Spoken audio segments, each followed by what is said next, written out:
just joined us, Uptown Bills presents Uptown Bills Live every Thursday at 7 o'clock. That's now. And we're delighted you're here. We have some interesting performers.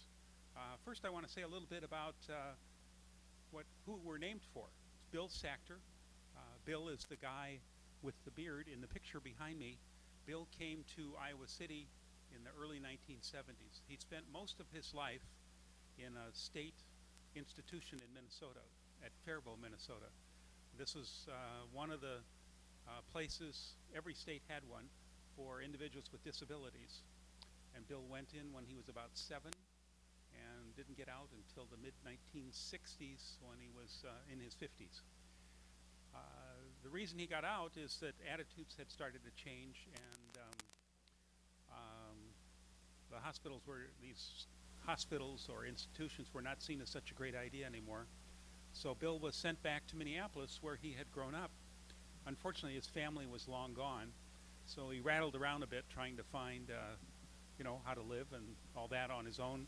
And he met Barry Morrow, who's the guy on your right with the tie. He and Barry became friends, and when Barry and Bev, Barry's wife, a lot of B's in this story, when Barry and Bev came to Iowa City, Bill came along. Now, this is a lot smaller town, and it was a different time in the early 70s, so Bill had a really hard time finding a job.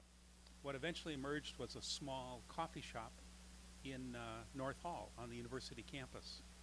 That's where Bill spent the rest of his years managing this Wild Bill's coffee shop. His friend Barry thought, well, this is a pretty good idea, and this has worked out really well. I'm going to write a story about Bill's life, his journey up to now, and the story ended up becoming a screenplay for a movie. And the picture behind us on stage is a promotional picture from that movie. Mickey Rooney played Bill, and Dennis Quaid played Barry in the film. So Bill became like a rock star, an unlikely celebrity, and people came to visit him, just like they go to the Field of Dreams now. They plan their vacations, including a trip to Iowa City to see the real Bill Sachter. There was a second film called Bill on His Own that came a couple years later. Bill died shortly after the second film was finished, and there was some question about what was going to happen, but ultimately the coffee shop stayed. It's still there. In fact, Abby, who's behind the counter, is the business manager for Wild Bill's. And it's still individuals with disabilities backed up by students, most of whom are in social work, right? Okay. And we are the crosstown cousin, the bigger, badder Bills, you might say.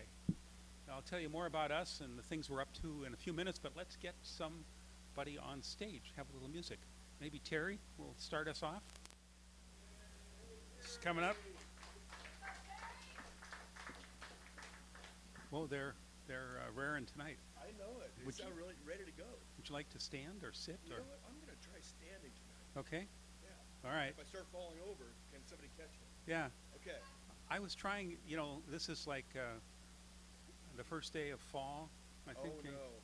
That's an ominous sign. And I was trying to make the broom stand up on its own, that old thing. Didn't work. I have evidence. I stood it out here and wouldn't stand up, right? Well, you have to be on a flat surface. Oh, okay. Like on Not the on the runway. Okay, not on the ground. All right. So, what would you like? You need a microphone for you And one for the youth, please. Okay. We happen to have that.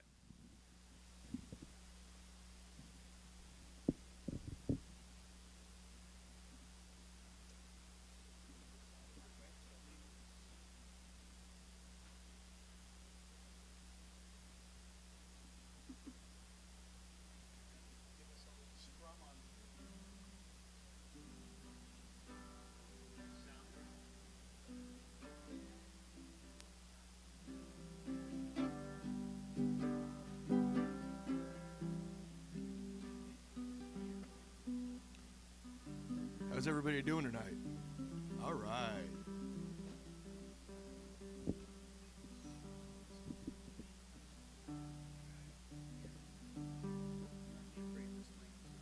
That's right. Thanks, Tom. I'm Terry Shaw. How do you like the weather? It's nice out there, huh? For the last week, it's been beautiful Iowa weather. It's always beautiful Iowa weather, even when it's raining. That's what I think. I'm partial to Iowa, Seth.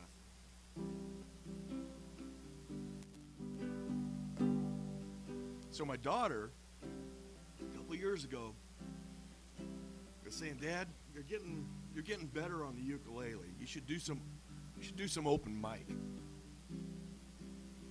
So she said that for about a year or two, and I thought about it, and it was one of my goals. And so this May I started doing open mic.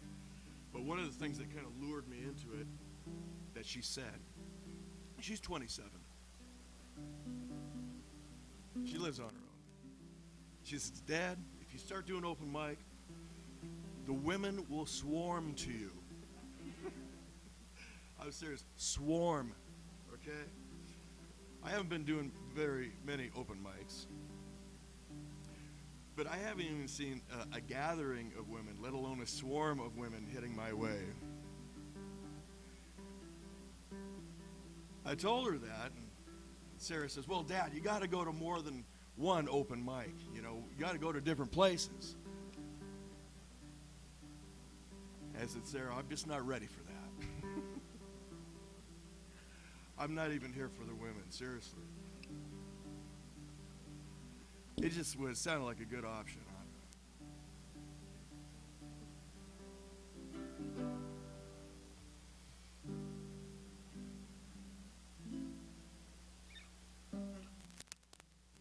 I'm going to do a couple songs for you tonight, and I've had a little bit of a sore throat last week. I haven't been sick, just a sore throat. I think I sang too much one night, I don't know. So I don't know how this is going to go, but we're all going to find out. I have some Doors and some Beatles tonight.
Faces look ugly when you're alone.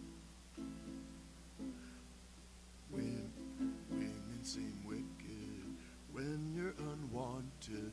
Streets are uneven when you're down. When you're strange,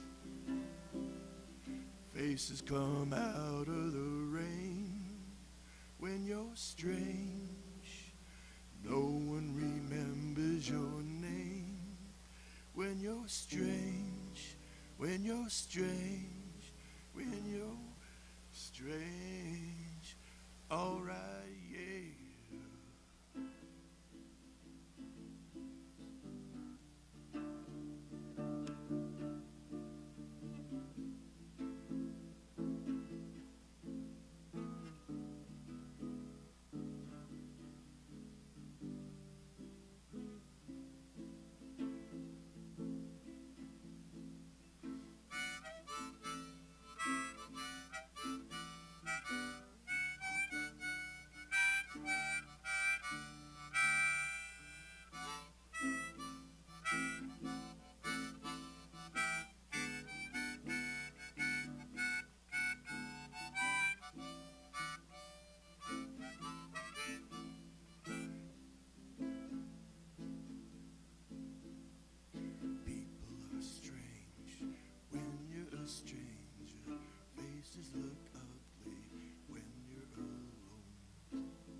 strange, faces come out of the rain.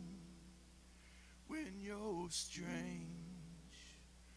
no one remembers your name. When you're strange, when you're strange, when you're strange.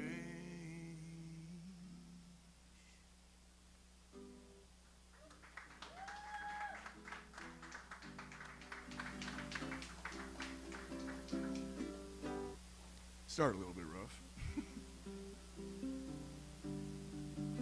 My mom turned me onto the Doors back in 1975.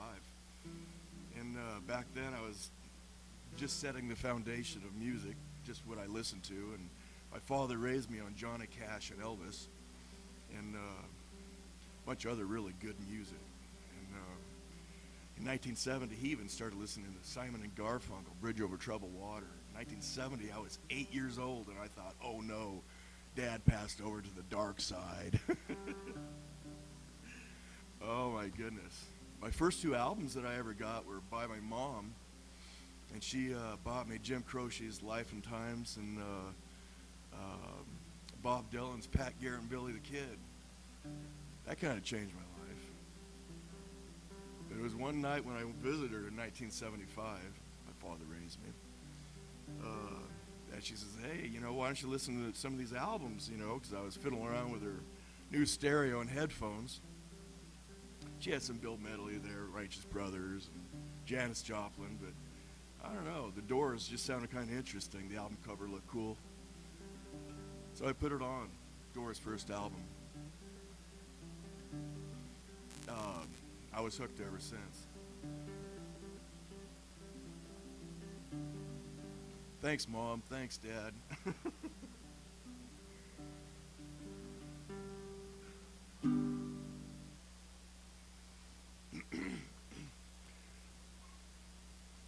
Why don't we do it in the road?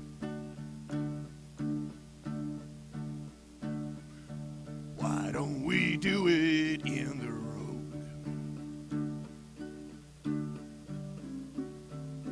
Why don't we do it in the road?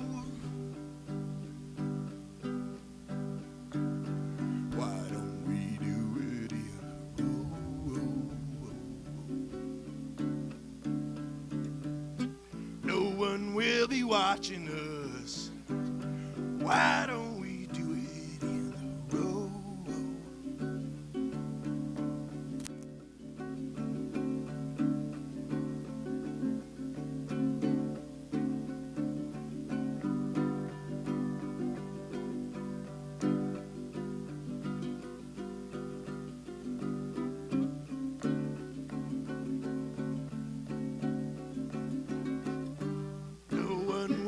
Watching us. Why don't we do it in the road? Why don't we do it in the road? Why don't we do it in the road? Why don't we do it in the road? Why don't we do it in the road?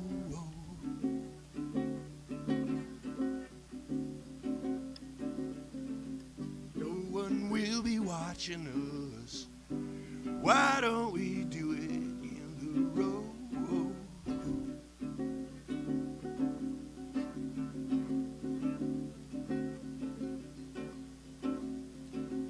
I need a show of hands for everybody that's done it in the road, even on a gravel road. All right, come on, don't be shy. Come on, Tom. He's one of those Palo Alto boys. He probably did it in the road. No one will be watching us. Why don't we do it in the road?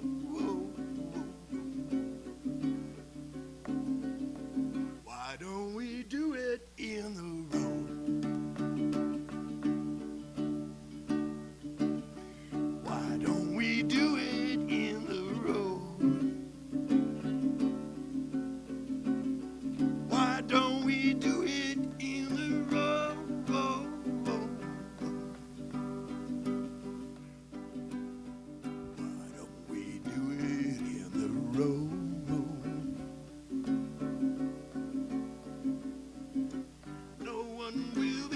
watching us.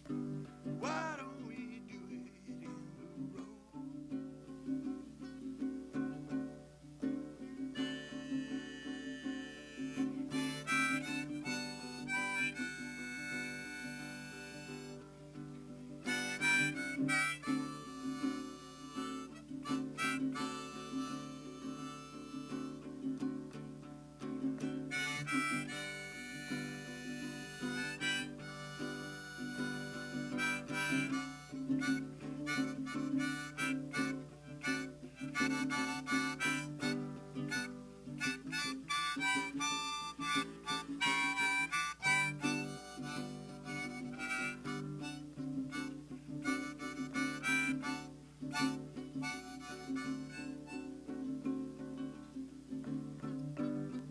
Why don't we do it in the road?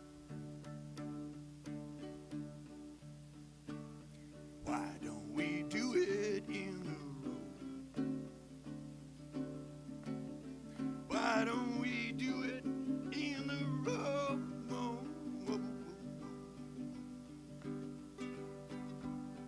Why don't we do it in the road?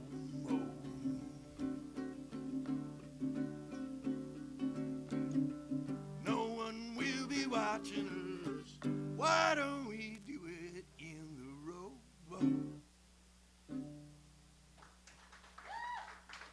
Thank you.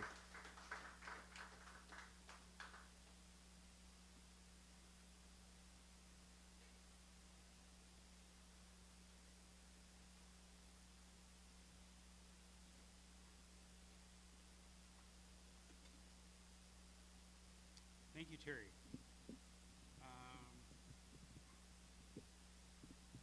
First album I received as a gift was the Jefferson Airplane Surrealistic Pillow, given me by my friend Joe Massans, who had a voice like Grace Slick and played in a couple of bands.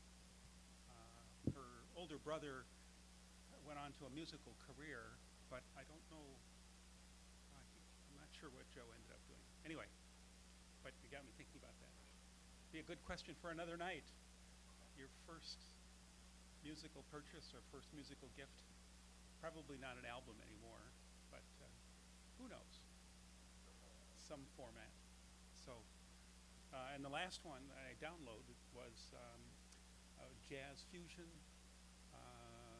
group, Hiroshima. And I wanted a song about Sadako, the little girl who was got leukemia from the U.S. dropping the atomic bomb on her city, and she died when she was 12, I think. And she's tied up with the whole idea of 1,000 cranes. There's an old Japanese folk story that if you fold 1,000 cranes, you will your wish will be granted. So she started folding the cranes, and she died before she finished. But her friends and schoolmates finished the 1,000 cranes. And then they raised money for a monument for her in her hometown. So, wonderful story. If you notice around here, you'll often see cranes. One of our friends and a longtime volunteer, Sam Fillenworth, really likes to make little cranes. And I think there's actually a basket of them in the other room. There are usually one or two on the counter. So there's a play based on Sadako's life, and I wanted to use the song for the play. Long story. All right. I promised you a little bit more about Uptown Bills. So we celebrate our 15th anniversary over Labor Day weekend with lots of music, and I think we made it a different cake every hour.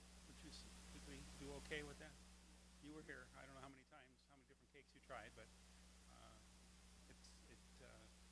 it seemed to me that we made it. It was a big commitment, different cake every hour. On the Saturday before Labor Day, and then on Labor Day itself. So it was quite a weekend. Now we're back to normal life, but we're only going back to normal life as a tourist. We're not going to be normal again. Over the years, Uptown Bills has supported a wide variety of businesses, again, with our goal of helping individuals with disabilities start or manage or maintain businesses. We had a vintage shop, a record store, an art and framing gallery, let's see, furniture refinishing business, a African drum shop, and a number of different online businesses with eBay and other places where you can sell online. A bakery. I forgot the bakery. So lots of different things. And many of those start and go for a few years and then stop. People have an interest in starting a small business, and then they realize how much work it is. And they say, well, that was fun. Thank you very much. A few of them continue on. The furniture refinishing business is still going on. And the vintage shop is in a small way. Gretchen, who was the manager, Gretchen Gensch, of the vintage shop, has started up a very small thing again. And from time to time, when you come in here, you'll see a table with some vintage items on it, and that's Gretchen's work. Our newest project is a radio station, and I want to show you our purchase. This is the antenna that goes up on the roof of Old Brick so that we can broadcast. This just came yesterday, and we had like a ceremonial opening. The UPS guy was really intrigued. He said, "What is in here?" This is a pretty heavy piece of equipment, but this is the antenna that will broadcast the signal from the station, KICI 105.3 FM, when we're on the air. We hope that'll be by November. We have two big things we have to buy yet, and each of them costs about $2,000. So we need help getting there. One is easy to explain, the transmitter, which will transmit the signal coming from the studio, which is over here behind the building behind us, to Old Brick. And then the other is something called the emergency alert system.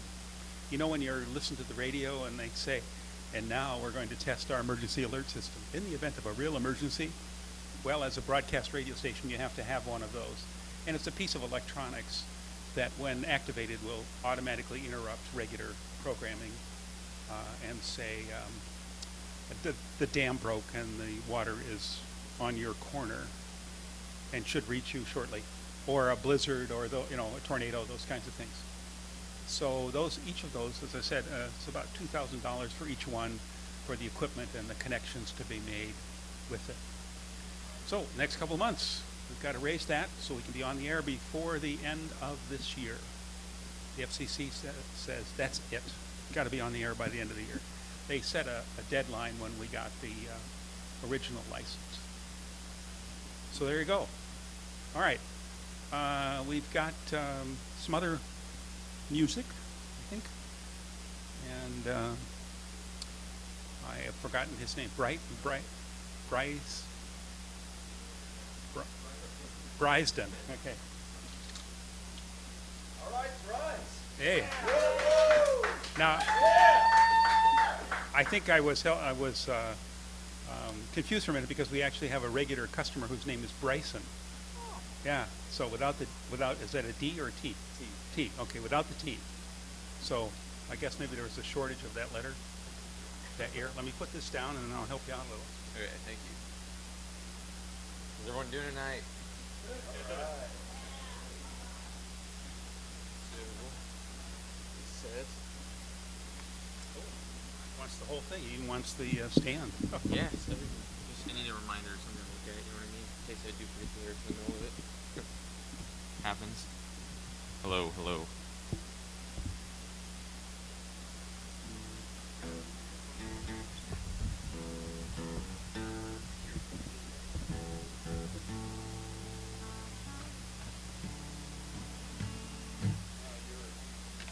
Am I good?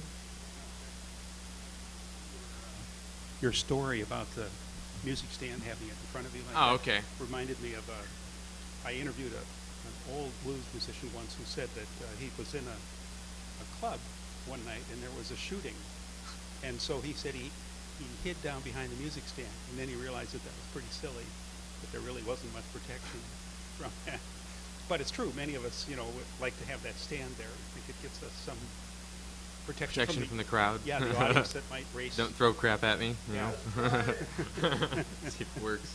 Or they might rush the stage or something, duck down, and they won't see you anymore. Yeah. All right, go ahead. Thank you. Great. So the first song I'm gonna play is a song by originally by Leadbelly, which is an old blues artist, redone by Nirvana. It's called "Where Did You Sleep Last Night?" And start off with this.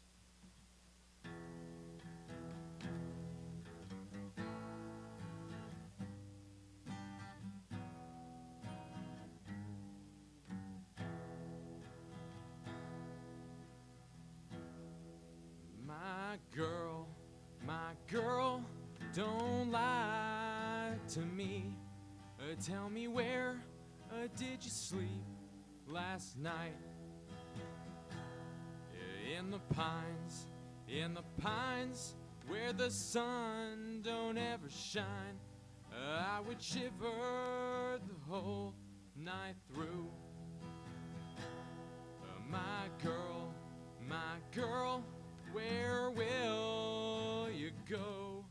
I'm a-going where the cold wind blows. In the pines, where the sun don't ever shine. I would shiver the whole night through. Her husband was a hard-working man, just about a mile from here. His head was found in a driving wheel, but his body never was found. So my girl, don't lie to me. Tell me where did you sleep last night? In the pines, where the sun don't ever shine. I would shiver the whole night through.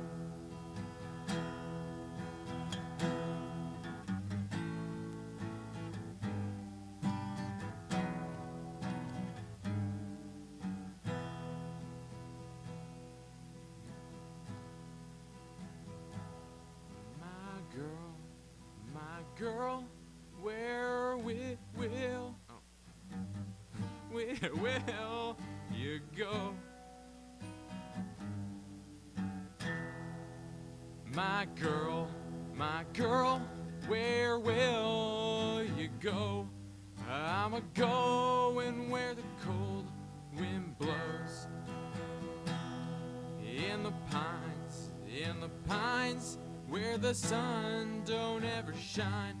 I would shiver the whole night through. So my girl, don't lie to me. Tell me where did you sleep last night? In the pines, where the sun don't ever shine. I would shiver whole night through.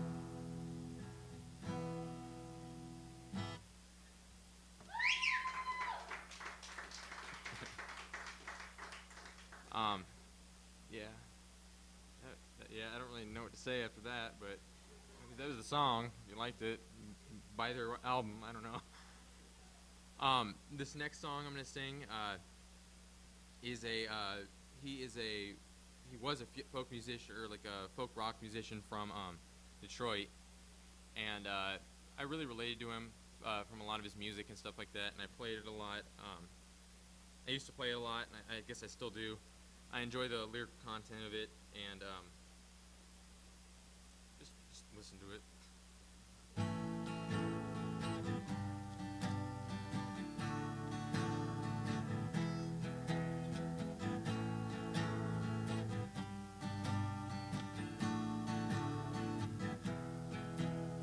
Well, I've been drinking all night long, trying to figure out what went wrong, and I've been so goddamn depressed. Need to give my brain a rest, and I've been pacing back and forth, and I can't stand this anymore. And I've been alone I've been flying, staring at a photograph, stoned and crying. Said the only solutions I know are suicide or alcohol. I phone for help, but she won't accept the call. I wanna say goodbye to her before it all becomes a blur. And I wanna tell her one last time everything that's been on my mind. I wanna tell her everything. I wanna have another drink, and I can't remember where she lives. I don't even think she would give a shit. Said the only solutions I know are suicide or alcohol. I said I phone for help, but she won't accept the call.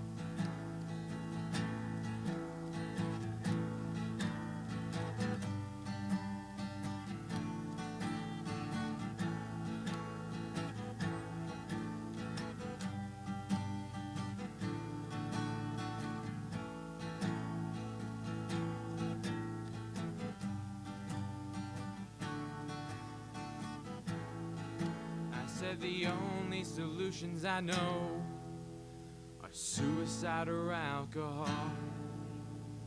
I'd phone for help, but she won't accept collect calls.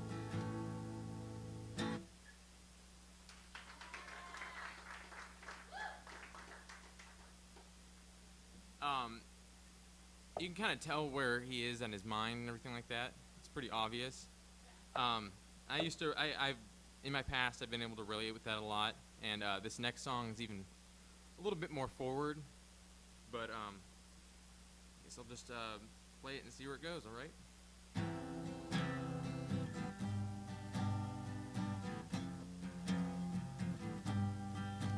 Said I don't believe in Jesus Christ, I can't stand the daylight, don't believe in God above, and I've lost faith in true love. Playing until my throat was sore, I'm still nothing at 24. Played until my fingers bled, my guardian angel must be dead. Must be dead. Singing, oh, just close your eyes. Oh, stay high all the time.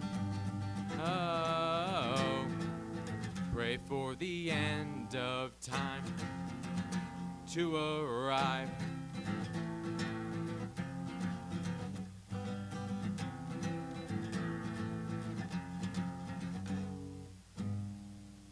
I don't cry, man, I don't rust.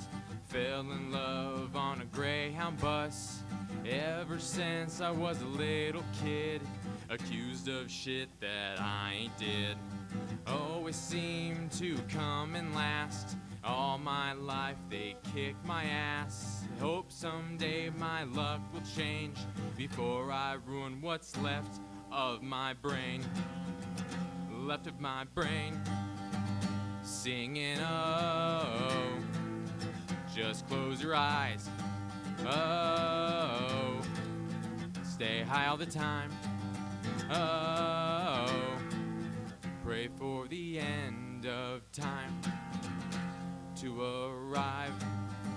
Singing, oh, just close your eyes.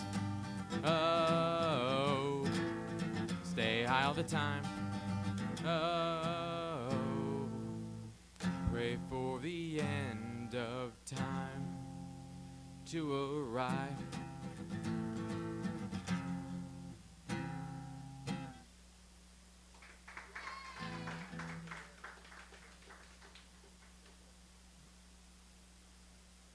Okay.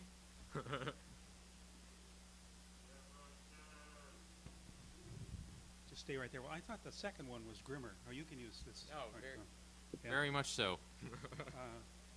It's like What that gave you the hint? Twirl around. Well, you said the third one was going to be the same. A little bit more forward, I feel like. Okay. Yeah. Okay. Well, how long have you been doing this musical thing? So I've been playing. I taught myself how to play guitar. Really? I've been playing for about 10 years off and on. Somebody in your family have a guitar and you just No, took it from no them, or- musically inclined people in my family. all right? I feel like it was a way to express myself. I'm not very good with emotions, Uh-huh. so I feel like when I sing and stuff like that, I just started singing, but when I play and stuff like that through music and everything, I feel like it's a way to express my emotions, and I Okay. feel like performing, I enjoy it. Good. I enjoy it. Good. So how old were you when you got your first guitar? Well, I started playing because of I started playing because of Guitar Hero. Sure. Yeah. That's fine. Yeah. I thought, wow, that's really cool. I bet, a lot, instead of playing on a video game and stuff like that, people would be cooler if I played the guitar, Right. And I thought Right. I'd pick up chicks and stuff like that. When frankly, I get Common. more dudes talking to me about like, man, that's an awesome guitar, stuff like that. What kind of guitar is that, But it ended up being entertaining, you know what I mean? So, Okay. So tell us about your guitar then. oh, geez. So, They're out there wondering, I'm sure. So this guitar I got. I've had 3 guitars. I had an electric guitar and an acoustic guitar, Mm. and I ended up pawning them for money. Ah. Very sentimental guitars, and destroyed me, right? And then last Christmas, my parents got me this one, told me not to pawn it. So, All right. I see it says "Do not pawn" Do right not on the pawn, back. Yeah. property of my parents' names. But when I got this guitar, I've never been happier in my life, and it's my rock, I guess, you Yeah. know. And I mean, I'm not like an Eric Clapton, but Well, not yet. not yet. Yeah. I mean, I'm pretty young, you know what I mean. So where else could we see you play? I don't know where. Have you been playing Street? around at other No. open mics? Or are you busking downtown at all? or- Not yet. I actually I started coming here I've been coming here for a while. Not to Uptown or not to not open mic night and stuff Yeah. like that. I just recently found out about this, Mm-hmm. and it's an opportunity. You know what I mean? Yeah. I'm just gonna continue doing this, and who knows? See where things go Great. from here. Great. Yeah.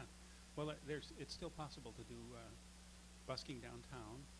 There's one fellow I met from Sunnyvale, California, who is there at least once a week, and then there's the fellow with who makes guitars, who usually is by the Fountain stage, and a couple of other regulars, and then there are the drummers on Tuesday night. Oh the, yes, the Yahoo yes. drummers. I do know what you're talking about. Yeah. Yep. On Friday nights, there's that one person that does it. Yeah. Yep. Yeah. So, some opportunities there, and you put your little basket out or your guitar case. And Yeah. Yeah. My little basket. yeah, yeah. Or maybe a basket that does, has a hand come out. Take their Something wallet. like- Yeah. Well, thank you so much. I hope you'll be back. Yes, thank you. I appreciate it. Great. Thanks for giving me the opportunity. Okay. And Thank thanks for you. bringing your posse along, too. All right. Okay. Now, let's see. Let's do the drawing. Where is our drawing next? Come on up, and I think you're going to have to go back for the prizes. All right, Big K? Boy, we got a lot of stuff there. All right. Shall we do the sweatshirt first? Sweatshirt first, okay. It's upside down. Oh, wait a minute. It's Sarah. It's a 2X, I think. It's a big one. So, okay. I was thinking about, I actually thought about that, and I think the answer is yes. Well, sometimes, we have sweatshirts that are mediums, and like there is, I don't think there's a medium in the house tonight, so. It says Vote Mob. This is a group that was encouraging people to vote, and they held some meetings here, and they had a little concert one day. And they just invited people to come and then gave them a little speech about voting. Yeah. You could alter it a little bit. Vote mom. Yeah, there you go. Okay. Yeah, let's do that. Now, you're welcome. And Sarah came for somebody who didn't even show up to perform. All right, let's see here. We got another one. This is for the documentary film Faraji. Okay. Thank you. And that's the documentary about Bill Sachter, and it's not only there are parts of the film in there, plus some other found footage of Bill, and recent interviews with Barry. Barry now lives in California and has continued screenwriting. His best-known movie is Rain Man. So you can see him talking about life now and reminiscing about Bill, and then some of the other folks. Barry and some of his friends were in a band, and Bill played from time to time with the band back in the late 60s. So you can see these guys talking again about what it was like. All right, thank you.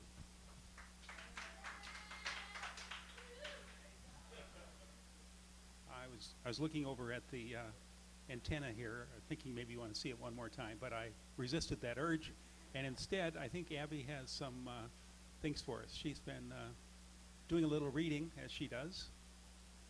And did I mention too that Abby is the business manager at Wild Bill's, and she's also, what is it called? Certified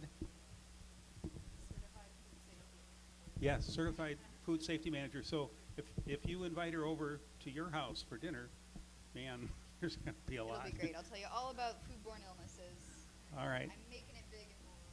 Now we got a message from the folks downstairs that some of us are not loud enough. Well, I wasn't loud enough. I don't do this much. Okay.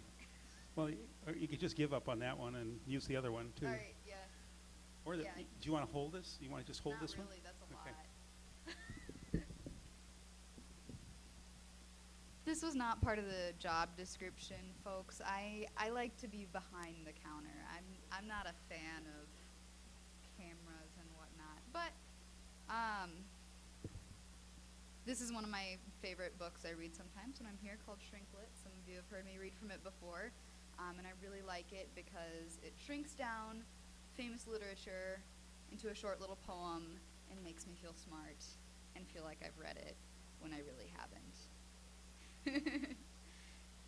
So the first one that caught my eye was Don Quixote, I think that's how you say it, by the Spanish author, Mexican author, Miguel de Cervantes, and I just thought I'd read that one because I think Hispanic Heritage Month is in October, so that's coming up. And this is a pretty famous book that I have not read. Unhinged by tales of daring do, this bluff assails injustice too. With rusty lance in armored clad, he gallivants like Galahad. Drab peasant girls are high-born dames, and windmills giants, so he claims. With foes galore to be subdued, he gets enormously snafu'd. Illusion takes its awful toll, as racked in body and in soul, he dies forlorn, all passions spent, and no one scorn this gallant gent. But share his poet's fantasy, I see it as it needs must be. Alright. And then another one is The Bridge of San Luis Rey, which is about a bridge that collapsed in Peru, so I thought, continue with the Latin America feel, although it's written by an American author, Thornton Wilder. The place Peru, the time long gone, the bridge of rope much traveled on, goes crashing down, 5 natives die. God's will or chance, these 5, but why? Survivors tell, each one a tale, of hope and love, joy and travail. Those summoning up reveals no plan to justify God's ways to man. But this were loved a while and then, forgotten both by gods and men. Yet when our worlds are sacrificed, love of itself will have sufficed. More tenuous than willow strands, the bridge called love unyielding stands. Across it life and death touch hands. A little dark, but very pretty. All right, and the last one I'll read is one of my favorites, Walden by Henry David Thoreau, because I like Thoreau. I've read a couple of his poems because they're nice and short, and it's just pretty. It's just nice, peaceful, thinks of outside, although today it wasn't so nice. Beyond mere goods, the pond, the woods, live there as I, and simplify. Reflect what need, and check your speed. Eschew the norm, dull minds conform. 2 years thus spent, I up and went, more lives to taste, Walden was cased. That's all I'll read tonight. Thanks.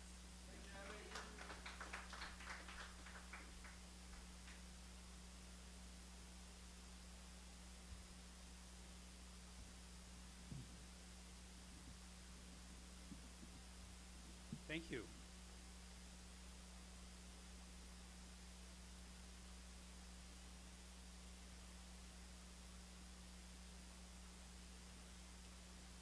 As I said, we got this message that parts of what we were talking couldn't be heard very well, and they were trying to adjust downstairs. And I guess it was mostly me. Sorry, folks at home. We asked the audience tonight to tell us what Sesame Street character they would like to be and why. My wish always has been to be Grover. You know, he's got those long, skinny arms. Wouldn't it be great, like if you're changing the oil or trying to do something under the sink? Just perfect. But then I thought, well, but the fur would get all, you know, gooey and sticky and stuff. Anyway, but still, I want to be Grover. Okay, here are some of the responses we got from the audience. Elmo, he's nice to everyone. Here's one that's a little bit off because it's a Muppet. It's not a Sesame Street one, but it's still good. Same guy, Swedish Chef. A lot of them in here. By the way, did you know that on Google on languages, there's a Swedish Chef language. You can change your settings so it's in the Swedish Chef language. Yeah, I think it's called Bork Bork Bork. So this person wanted to be the Swedish chef because likes Scandinavian stuff and Swedish cuisine. Here's another, Oscar the Grouch, because everybody expects you to be grumpy and they accept that and love you for it. All right, let's see here. Here's another from the Muppets, the drummer Animal, because he seems like he would be the life of the party. All right, we got that, okay. Cookie Monster, because he's crazy and he's fine with it. He loves cookies and doesn't get concerned about weight gain or nutritional value. Pretty blue color, too. So there you go. There are the responses for tonight's question. I think we'll do this on a more regular basis. We'll see what you think. Besides, we do this every week, the Uptown Bills Live, and you can already sign up for next week. The sign-up sheet is there if you are here in the audience. If you're at home, you can send us an email to uptownbills@gmail.com and say you'd like to perform. Music, comedy, poetry, whatever else. We've had theater scenes, juggling, you name it. Probably done it here. You get 10 minutes, and we'll help you with microphones or whatever else you might need. And also, you get a very supportive audience, which is always nice. We also have music every Saturday night at 7 o'clock. This week it's Ben Schmidt and a couple of his friends are coming to play. Ben's a longtime local singer and songwriter. And that's at 7. The next week is an electroacoustic pop duo. How's that for a mouthful? From Monterey, California, called Lily Lemon. And then October 8th, we are so pleased. One of our favorites, Dave Moore, is coming back to play right here. I recall the first time after we moved here to this place, Dave Moore played and he jumped off the stage, as much as that's possible. Jumps down off the stage and he says, "This place is so wonderful. I'm going to tell everybody about it." So he's been back several times. Dave has been on Prairie Home Companion a number of times, and you can count on him to tell a few stories about Garrison Keillor. One of our favorites was that one night he said that he and Greg Brown taught Garrison how to sing. And he said, we didn't do half bad. He turned out all right. So, but he's always got great stories. He also will probably bring his little accordion.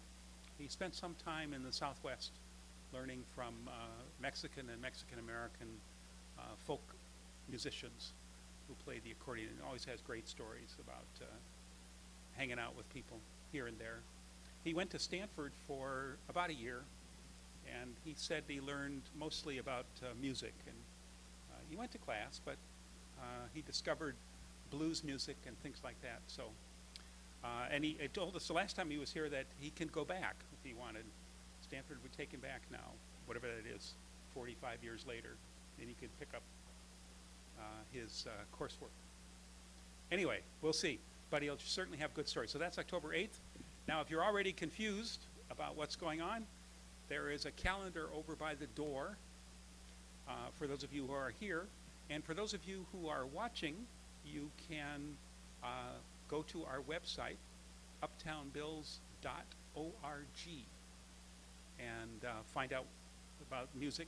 We have music at other times, too. We have something every Saturday afternoon. This Saturday, it's the Classical Music Society. The following Saturday, it's an Irish music session. The Saturday after that, it's folk singing, and so it goes. So take a look at the calendar, either the actual one here or the virtual one on our website. Let's see. I have a little column I think I'm going to read tonight. Looks like there's an opportunity. Sometimes I get a chance, and this will be the one.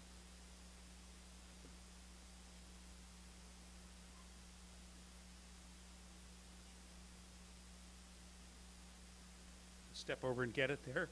I think I often wonder if places like Wild Bill's and Uptown Bill's couldn't be a part of the answer to so many small towns in Iowa and South Dakota, southwestern Minnesota that are declining so much. And their downtowns are withering away. And so I've been thinking about whether coffee shops like Bill's and like this one couldn't be part of an effort to strengthen communities. Coffee shops like Bill's could be the centerpiece for revitalization of many small communities around the Midwest. I think they could be the anchor in the redevelopment of downtowns, of small town downtowns. They could not only help strengthen a sense of community, but could bring new economic life. Many communities around the Midwest are struggling to stay alive. Drive across western Iowa, southwestern Minnesota, and much of South Dakota, and you can see the impact of years of decline, first in population and then in economic and social life. Town after town has looked for ways to reverse this decline, but most of the proposed solutions have relied on saviors coming in from outside the community. A food processing plant, a Walmart, or some kind of assembly plant are the usual ideas. Each of these has potential to recharge a struggling community, but the price can be very high. For one thing, big companies want special deals from small towns. They want tax breaks, zoning changes, loans, and even outright grants. And these companies will become quite skilled at getting communities to compete against each other to see who will give away the most. Second, there aren't enough of these enterprises to go around. Only a few communities are going to get that new plant or the Walmart. Third, there's no guarantee that companies will stay. The latest round of packing plants, for example, in towns like Marshalltown and other places, aren't really new. They merely replace older plants in communities like Sioux City and South St. Paul. So maybe instead of looking for a corporate savior, communities might be better off looking for a future built on the strengths already in their community. That's where a coffee shop comes in, I think. It's a visible way to build communities as well as to anchor the economic center of a community. Creating a coffee shop isn't easy. Ask anyone who's been a manager of Bill's over the years. Ask Abby, for example. or ask anyone who owns or manages an independent coffee shop. Also, in many communities, it's not possible for a coffee shop to flourish on its own. So communities have to find partners. One model is Wild Bills, which is supported by the social work department at the University of Minnesota. There are colleges, including community colleges, all over the Midwest. Each one could be a partner in a coffee shop. So could a high school, like the partnership that started Magpie in Decorah. Partners could be assembled into a cooperative. The Hard Times Cafe in Minneapolis is a co-op owned by the workers who work there. It will be 24 years old in November. The collective is composed of individuals who wanted a coffee shop where all are truly welcome. So they went out and started one. A partner could also be a bigger co-op. In many smaller communities around the Midwest, Cenex Co-op has a gas station. A community coffee shop could grow with support from the big brother or sister co-op. There are lots of other possibilities too, I think, for coffee shops and beyond. But a coffee shop could be a great beginning. I'd be interested to know what you think. Thank you.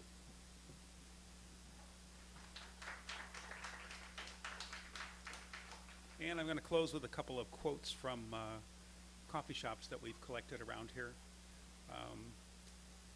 This is Caribou. Life's short, stay awake from it. Stay awake for it. Here's one from Java Joe's in downtown Des Moines. Java Jolt, not the same old grind. This is from Teaspoons here in Iowa City. Drink coffee, do stupid things faster and with more energy. And finally, from the Hard Times Cafe, coffee, strong enough to defend itself. Thank you very much, and have a nice evening.